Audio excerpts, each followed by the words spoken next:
ये radio Pakistan podcast है। Gulfam Mustafa, the most talented gem of Pakistan, a diplomat and a tech guy, a person who has worked at various platforms of human value and as well as from the international scenario and the government scenario as well. So we welcome to the podcast of Radio Pakistan.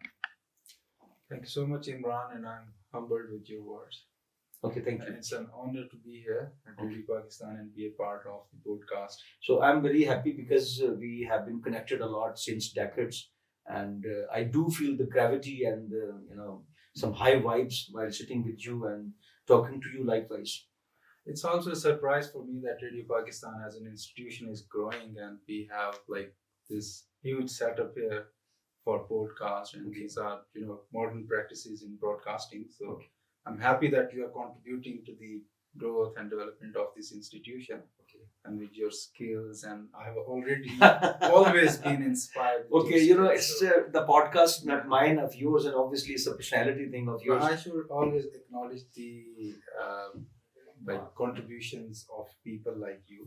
Okay, it's a good opportunity. So I'm flattered, rather. As a broadcaster, you always call people here, you ask questions, you acknowledge their skills, their knowledge, their contributions. But I think it should be on both sides. Okay. So if someone is sort of a reciprocate, measures like. If someone is contributing from this institution, it should also be acknowledged. Okay. At institutional level in different programs. So it should not only be focused on people outside of the radio, rather they should also look around. So my today's topic is like that we like to know from your kind self, because you have an international exposure, that you have dealt with lot many dilemmas and tantrums of life.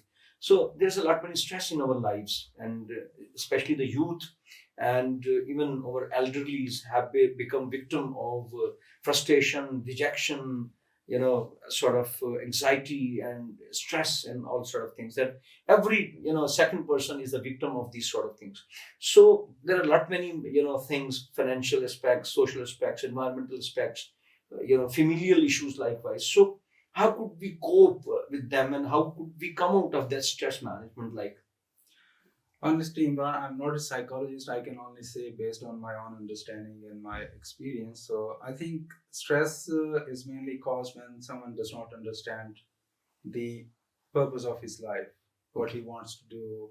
So it's a kind of confusion that leads to stress. So if someone can realize the purpose of life, their ambitions, their mission, so then they can always cope up with stress. They can work for their not only financial stability, also for their mental growth, you can say, in terms of learning and gaining more and more knowledge. So then of course the experts also recommend some kind of exercises like yoga and things like that, so that can also be helpful.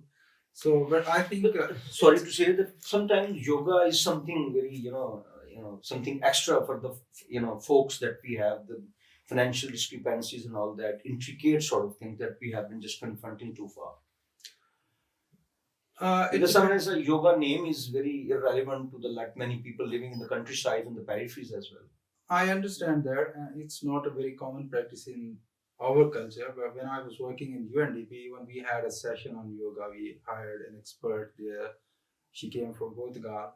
She spent some of her lifetime in India. She learned yoga there, and then she was teaching yoga all across the globe. So we actually invited her for mindfulness sessions, and we exercised it, and it helps a lot.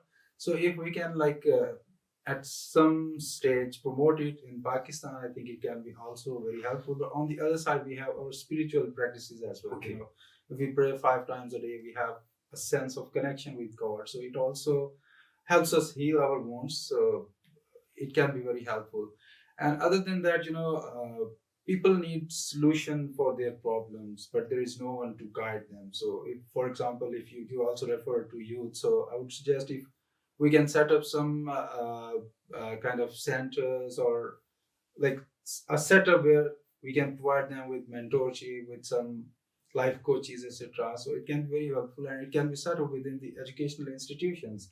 For example, in universities or in schools, we are all focused on reading our curricular textbooks, but there is not enough extracurricular activities or for increasing exposure of our youth. So we can reform it even at local level. It does not need any big change at governmental level, but even at our family level, we can introduce. You're not sure that we can say that we can cope with this dilemma at the moment of stress, because not many, the pros and cons of things like that we have been discussing so far. There are 1, 2, 3, 4, 5 things: religion, faith, exercises, understanding with the familial issues, some solace from the mentors, okay, so psychological sessions, positive things likewise. Yeah, mainly about knowledge and awareness. If people are aware of their problems, they can better understand solutions as well. Okay.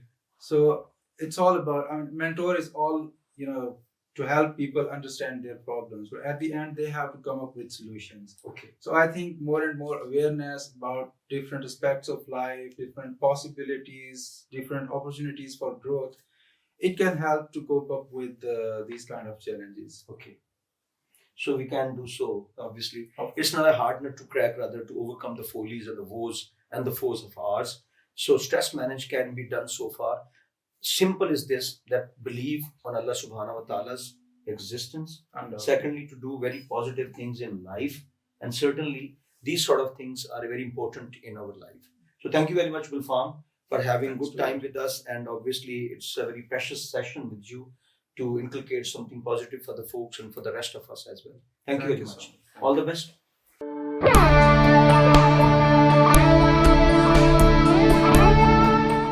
ये radio Pakistan podcast है।